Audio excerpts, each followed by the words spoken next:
کات ژمێر لە 12 شەو نزیک دەبێتەوە و پەیتا شۆفێران ڕوو لەم وێستگەی سوتەمەنی دەکەن بە مەبەستی نوەرەگرتن بۆ وەرگرتنی بەنزینی عێراقی.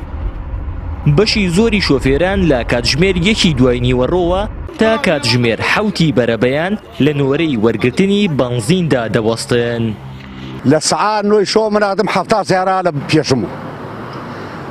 15 20 هاتێ بە ناڕەوای لێ ئێساوە ئەیتر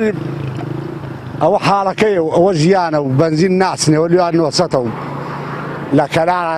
1000 دینارە و هەی بێتاقەت ناوی تۆ شەو لە ماڵ دەرچیت و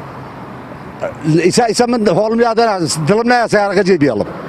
ئەیچی تۆ بۆ ماڵ سیار دڵ نایە جێبێڵی لەلاش دانیشی سەرمایی گیرم کردە نازانم چی بکەم. ئێمە وەکو شۆفێرێک پاسێکمان پێ لە ناو شارە سوڕێنەوە ئیشی پێەکەین ئەوە لە سعات 9 شەوە ئێمە چاوەڕێی بەنزینی سەرەمان گرتووە لەبەر ئەوەی 200 دینار 300 دینار نرخەکەی کەمترە چونکە بەنزینەکەش کەمە بەشمان ناگا داواکاریمانەوەتانێ بەنزینمان بۆ دابەزێنن لە سعات 9 بێ سەرە بگری هەتاگو 5 بەیانی تا دەی کێشەڵێ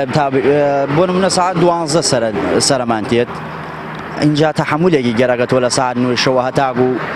12 نیمەڕۆ لە ناو سەیارابی هیلاکەبی تەحەمولی ئەوێ اینجاوەڵەت داواکاریمانەوەتانێ ئەم بەنزینەمان بۆ هەرزانکەن بڕەکەی زۆر بکەن بۆمان وەک جارانی لێ بکەن و بیکەنەوە 450 بۆمان.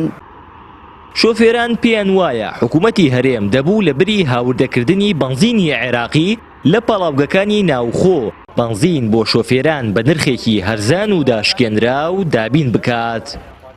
معقولەوە زیاد لە 30 ساڵ ئەوە حاڵی خەڵکەکەمانە ئەوە ژێروبانی کوردستان هەرنەوت و بەنزینە ئەوە 30 ساڵە حکومڕانی ئەو ئەنجامەکەیەتی لە سعات تقریبا 3 عەسرۆمە تا ئێستا ڕاوەسام و بەیانەکەی سبەی خۆ ئازانی ئایا سرەمتە یا سرەم نایەت بەس ئەوە نێ ڕوخاندنی ئەم دەسڵا کوردە ببینی تریش نەبینم بە دڵنیایی و ئەگەر پێویستمە پێی نەبێ بە دڵنیایی نایە مەسرەگرم من لە سعات عەسرۆهاتم بە دڵنیایی لە ئیش و کارمانی کردا بەدەنا خۆ دەزای وەزی زستانەوەی زۆر سارد دەیراکە بەڵام ناچارین هاتنێ بۆ چەند لترێکی بەنزین بەڵام چی بکەین ناچارین بین. کەسی تایە لە تەمەنی باوکی بنایە ئەگەر بەشی باری دارایی و ئابووری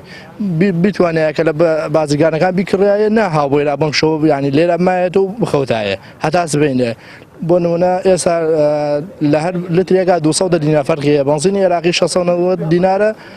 هێنی با بڵێن بازرگانانی هەرێم 900 دینارە کەچی ڕەنگە کوالێتی بەنزینی عێراق لە ئێرەش باشتر بێ. هەرێمی کوردستان ڕۆژانە پێویستی بە 5 ملیۆن لیتر بەنزین هەیە بەپی ڕێکەوتنێکی وەزیری سامانە سروشتیەکان و حکوومەتی عێراق ڕۆژانە 1 ملیۆن لیتر بەنزین بە نرخی 690 دینار هاوردەی هەرێم دەکرێت و بەسەر پارێزگاکانی هەرێمدا دابەش دەکرێت.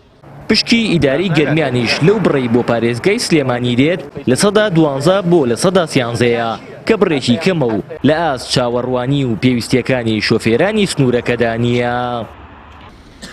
هاوار محەممەد کەناڵی ئاسمانی پەیام گەرمیان.